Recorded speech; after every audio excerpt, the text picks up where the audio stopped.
O seguinte tema trata de parte de minimum loan. O governo ultimamente apresentou o plano fiscal novo, que entra na vigor dia 1 de janeiro de 2023. O plano fiscal novo aqui, seguro, lo beneficia mínimo de 36.000 pessoas na Aruba e também comércio em geral. O plano fiscal novo aqui está netamente para ajudar a gente, tanto pueblo e comércio para ir adiante, dando força econômica e também dando compra de força de compra e também para o que está a ganhar quando quer aí. Tá assim na para o que trata é parte de minimum loan, desculpa, é parte de plano fiscal. Nós podemos também ter uma dedução de imposto general. O entrante promedio de janeiro, também tem uma dedução de 30.000 florins de imposto de entrada. Essa aqui está conduzir como também ganha mais salário na final de luna. Também tem uma bajada de tarifa de imposto de entrada. Caminha com income sem belasting também baixa com 2% para toda a gente entrante promedio de janeiro.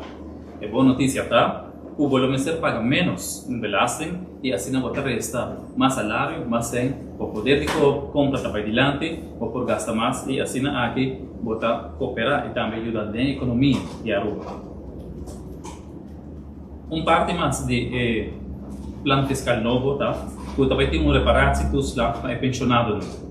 Nós grandes não estamos desfrutando de uma pensão, lo recebemos um aumento de 45 florins adicional por luna, pelo que trata é reparar se tu está.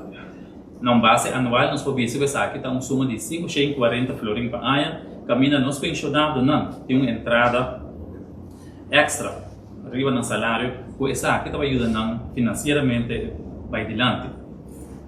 Basta de essa aí, que na promedio de janeiro, que nós vamos reparar se tu está, mas anunciar, mas visa acaba que for de agora acaba, é pensionado não vai receber 3% de aumento de badam pensão.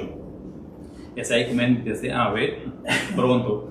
E pensionado não, lo também tem 3% adicional riba na pensão por anta receber.